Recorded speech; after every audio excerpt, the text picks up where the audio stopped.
Hey guys, it's a bit small here. I'm here with a new what if. What if Deku was the ultimate wizard? Oh, she's gonna become super OP and other stuff. Yeah, so basically, he's gonna be super OP. He's gonna be a certain type of wizard that I actually made up. The wizard he is a cosmic wizard. So they can harness the energy of the nature, universe, etc. galaxy, yeah. There's looking at some original villains that I actually made. But that's not important. Let's start the video already. So we cut to sometime in the medieval age, or something in the past. And there are two men who are standing on opposite sides of a crater.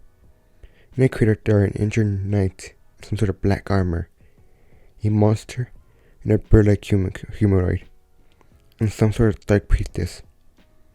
But we now cut back to, I don't know, modern age. Or no, I'm joking. I'm getting ahead of myself. We now cut back to two men who are standing opposite side of the crater. One has black hair and a white cloak. And the other one is wearing the same clothes, but a lighter shade of black. Like I said, the last guy was wearing a white cloak with black. And he also has more, but his black is more like a gray. He also has white too. And this guy is wearing a wizard hat. Like an old-fashioned wizard hat. But there's also some sort of tiny little girl on his shoulder, with blonde and spiky short hair, and a small black dress. But she then starts flying, with a pair of rainbow wings that are see-through. Because if you haven't figured it out, she's a fairy. She then says, "So what's the plan, boss?" But then the guy on the other side of the crater says, "Not too late. You can join me and rule this pathetic world together." The fairy just frowns, and the man with the hat just stands there and speaks, says, "You've gone too far, that he's ending this now." This makes the guy with the black hair frown. He then points his staff, which kind of is a black staff with white cracks or white streams, with white orb at the end of it, but the orb is not connected to the staff. Instead it's floating. But as the man with black hair speaks, he sends some sort of demonic words, like he's speaking in tongues. It almost sounds like it's some sort of machine or record playing backwards. Because the words can't be understood or even sound human. But as he chants, the white orb starts to light up, and the staff cracks, but before turning pitch black. And a fairy gets pissed and says, "How dare you use the staff for dark magic?" But the man in the hat says, "That's not dark magic, it's black magic. And using that staff for black magic is an insult to the creator, and God himself." She then tries to charge at him, but the man in the hat stops her. But the man in the black hair says, "The magic defies the laws of reality. Just because it wasn't meant for a certain purpose doesn't mean he can't have a new one." His skin starts to crack. But as it cracks, it looks like some sort of weird galaxy-like cracks or streams. Like his blood looks like his straight up blood or veins looks like it's a galaxy. But as his entire skin starts to change color, his entire body looks like a galaxy. Like it looks like a prettier version of Alien X, basically. Then his body starts to get covered in black cracks. His eyes turn pure black. He then says, "Goodbye, my friend." He then shoots a beam of black mist and light, but right before it hits the man in the hat, he pulls out a yellow orb and says, "Universal prison." The black light and mist goes into the orb. As a black hair man says, "How?" The black cracks on his body disappear, and his galaxy aura is disappearing as well. He starts turning to dust and mist, and getting sucked into the beam. Before he gets sucked into the orb, he says, "Why can't he stop this?" And he's forced to kneel out of sheer energy drain. The man in the hat says, This orb was once..." What the heck? There's a huge error in my spelling, I'm not sure what it says. Okay, it says, "Once the orb touches your magic, it won't stop until it drains every bit of your energy. Sooner or later, you're going to be turned to dust." That's this happening. All the people in the crater and monsters or some sort of creatures, they turn to mist before going inside of the man with black hair. He says, "No, my minions!" And he even gets a few tattoos for some reason. But as he looks at his body turn to mist, he says, "See, this is why I love magic. It's incredible." He then turns to dust and gets sucked into the orb, leaving only a book and a staff. As the man with the hat picks the book and staff up, he says, "How horrible to use this staff and book for such evil reasons." But the fairy says, "Well, at least it's over." The man says, "No, it will never be over." But the fairy asks, what the hell does that mean? We now have like some word of a little, time skip. We're now in present day. And he says, because he will come back. But like I said, we cut to the future. Izuku is sitting in his chair while his classmates talk to each other. Then the teacher walks in and does everything he does in canon, like revealing the fact that Deku has become a hero, Caution threatens him, etc.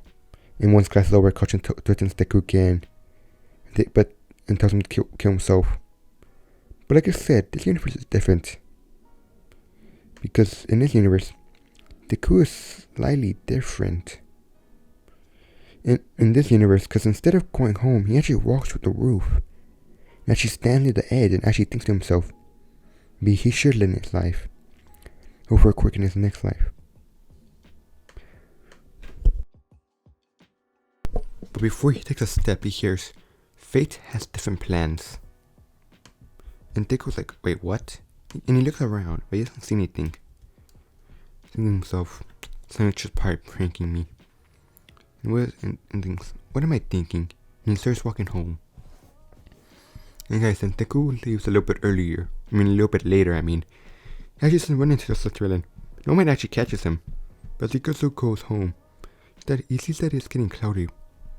But we now cut to some sort of ancient ruins or somewhere in Egypt. Or somewhere in not in Egypt, just somewhere in a field. But as we look underground, you see some sort of weird ancient ruins or something like that, some sort of tribe thingy. But as some bugs are squirming around places, a few try to squeeze into a small crack. When you do, a small piece of the rock has to be only 3 times the size of a grain of rice, falls off and hits the orb before bouncing off and hitting the floor. Then the orb starts to crack. We then cut to an empty field, but then area explodes because a huge tornado that's as big as almighty United States smash. But as the debris and ashes disappear, we see the orb and it's been cracked and busted in half. But then a foot steps on it and breaks even more. We then see a man who was trapped in an orb. As he stands and looks around, he says that it seems like his magic was drained and it's going to take some time for him to fully charge.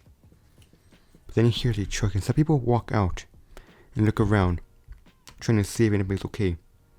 When they see him and they say they saw the explosion, and like I said, they want to see if anybody's got hurt. But the black man here just walks to the man. But the man says, "Did you suffer any injuries?" Does he know his name? But the user just says, "My name is Zero." He then sticks his hand out. The man screams in pain before hitting the ground. We then cut back to the fairy from earlier, but she's sleeping. And as she sleeps, a voice is speaking, and it's the man with the hat. And I'm not going to mention his name anytime soon. Let's just say his name is Marlin. Marlin. It's basically Merlin, but instead of a Marlin. But as Marlin speaks, it says, "You must wake up, Melody, and use the sacred eyes to find the man who would defeat Zoro. I wish you luck, Melody, and I wish I could help you." As Melody, the fairy, wakes up. As she wakes up, she says, "Dang it, I was hoping he wouldn't wake up." But she gets up, she realizes that despite being asleep for a while, she still has some magic left. Then she waves her hand, and a certain book and staff start to float. When I cut to Zero, he looks around, he says, "He can sense magic, but it's weak. But why am I sensing it?" And he says, it can't be. Can I sense one other magic user?" And from the feeling of it, it's that fairy that Marlin had. But if she's alive, then she might have my buck and staff. Then says that I may not be close to even being close to being fully charged. But then says I can still use my summoning magic. But then says shadow hunters. I think here's a pair of monsters that look like a combination of wolf, human, and goblin. And it says hunt them and bring me the staff and book. And I'm also just jump like 15 feet and start running. We now cut to Mility because she's finally escaped the cave. But she starts flying around. She uses Sacred Eyes. A spell called Sacred Eyes, And she looks around until she sees a light. Damn it, it's a plane, I'll be right back. Sorry about that, guys. There's a plane, there's like an Air Force near my house, so I'm sorry. But like I said, she looks around until she sees the light. So she can start flying towards it. But we cut to the Shadow Hunters. But as the Shadow Hunters stop, they sniff. And sniff the ground or something like that. When the Shadow Hunters say that our smell is moving, it's more likely heading in that direction. He then points to a direction and starts running. But we now cut back to Melody, who is flying towards the light she sees with her Sacred Eyes. But as she turns to hell, she sees Deku City. She stares at it in wonder and says, "Oh, humans sure have built some big things nowadays. Maybe 40 times bigger than any village or castle she's ever seen." But then a piece of her hair pops up and like some sort of warning. She looks around and sees the Shadow Hunters and says, "Dang it! How the hell did they find her?" As she flies through the city, she looks around and she realizes something. She can't sense any other wizards or any magical creatures.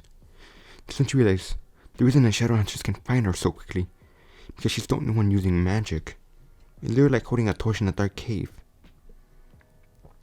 But as she's flying, she says that she's almost there. And if she can shut off her Sacred Eye and levitation, then that should be okay. But she tries to fly through a window. She hits the window and falls.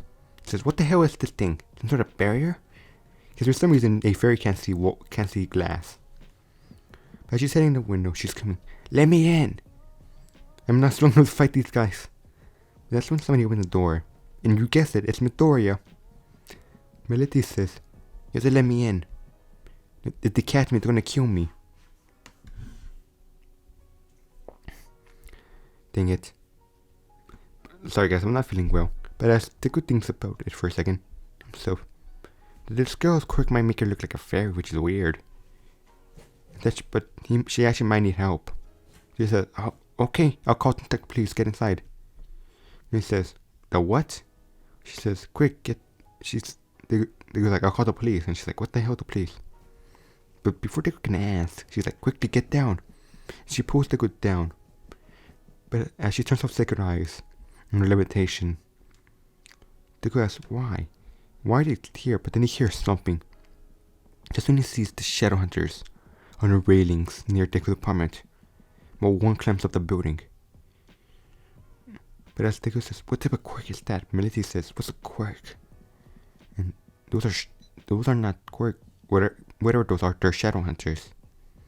And they just had to show up right now, when the sun is going down. And once it goes down all the way, they'd be 3 times as strong and as fast. But Deku asks, "What the heck is a Shadow Hunter?" But the hunter says, "Okay, they're gone." But then she looks at Deku and says, "Damn it." And as Deku asks, "What is it?" And it says that her Sacred Eyes led him to him. But she can sense no magical knowledge from him. She can sense magic from him, but no magical knowledge. And which is kind of good since those smell like magic being used and not magic in general. Deku says, "What are you talking about?" Something like she says, "Okay, it's time for me to introduce myself." She then says, her name is Melody, and she was once a great fairy of a cosmic wizard known as Marlin. But now she's his fairy. Deku says, "Oh, okay," but deep down he's thinking, "She's crazy." And he says, "It seems that you doubt me. Well, let me show you what I'm capable of." She then flies up and creates a bunch of magical circles that create a bunch of magical streams of energy. And Deku's jaw drops. He then says, "What type of quirk is that?" And he says she has no idea what a quirk is, but this is magic. And just basic like magic. Or I mean illusion magic. But at that moment she hears, "Found you!" And she sees one of the shadow hunters break through the window. So she says, "Dang it. I thought they left." She then says, "We gotta go, kid. We gotta get out of here. And grab that book and staff on the way out. They can't get their hands on it. They'll hurt a bunch of people if they do." So Deku grabs the book and staff and runs outside thinking, well, they can't let villains have this stuff. But when he tries to run, a second shadow hunter appears in front of the stairs. That's when he screams, "Oh damn it." But Melody pulls his shirt and says, "Over here." But then he sees the first shadow hunter jump out of Deku's window again and block their path. And as Melody and Deku begin to get cornered or sandwiched, that's when Melody says, "See that garbage?" And says, "Jump, kid." Deku realizes he has no way other way out. He jumps. He ends up landing on a garbage, but in the process drops the staff and book. But she tries to get him up. He sees the shadows jump in front of him. But as they get close to Deku tries to crawl away. Realizes that he's pinned against a wall. He's literally pinned against a wall with a monster walking towards him. That's when Melody says, "Dang it, kid, cast an illumination spell or something." Deku says, "A what?" But then she uses her telekinesis or something like that and throws Deku's staff. It says, "Cast illumination." But the shadow hunters charge at Deku. Deku says, "Illumination," while holding a staff. And because of this, some sort of strange light appears at the end of the staff. And actually more like the orb at the end of the staff is glowing yellow now. But as the shadow hunter touches it, the monster disappears. That's when Deku says, "What the hell?" And he says, "Don't stop now, kid. Cast illumination beam or something. Or illumination ray." Deku says, "Oh, okay." Then illumination ray. As he says these words, a huge light appears. And the ray is so powerful that it lights up the entire block. And erases the shadow monster from existence. But the light dies down. Melody screams and says, "What the hell? Did you blind me?" And says, "That was only supposed to be an illumination ray and a solar flare." And as Deku says, "What was that? And was it supposed to be that big?" Melody says, "It was only supposed to create a small ray of beam or light, that could light up a cave or dispel a shadow beam, not freaking solar flare. That could light up a village." It says that he's sorry and didn't know that he used that much power. Melody realized something. The reason her boss, Marlon, told her to find this kid because the massive amount of magic energy he possessed it. He might not know how to use it, because he see him becoming a beast if he learns how to use his magic. But as Deku gets up and looks around, he sees that people from his apartment are walking down and saying, "What was that?" It was like some sort of sun. Because like it's nighttime now. So they just saw like this, like it like the. So Deku basically made it look like it was daytime during the night. In that small area. But as we walk on and ask what happened, Deku was confused. He just created a beam of light. And he did it at night. And like I said, the beam was so strong that it could blind people. And almost blinded Melody. And Deku, even though they weren't even facing it. But that's not important, because as Deku gets up, he looks at the staff, powered down, and he drops it. Then looks at Melody and says, "What am I?" And he says that he's a cosmic wizard. Didn't he listen? And Deku looks at his hand and starts crying. But Melody sees this. She asks, "What the heck is going on? And why is he crying?" Deku says, ever since he was a little kid, he always wanted to become a hero. But he was told without a quirk, he couldn't do it. But now with magic, he could become a hero. He thinks on his knees and says, "Please, Melody, will you teach me how to use magic so I can become a hero?" Melody just smirks and says, "Well, I need to teach you anyway so you can defeat Zoro. And you're gonna have to become strong at that. So I don't care what you do in your free time." But Deku looks up and says, "Who's Zero?" And Melody says, "You have a lot to learn." And guys, I was planning on making this video way longer. But even after just 20 minutes of speaking, my voice is freaking hurting a lot. So I'm going to end this video here. But as I end it, But don't forget to like, share, subscribe, and wish me my toe to get better because it's actually hurting a lot. But for now, peace out.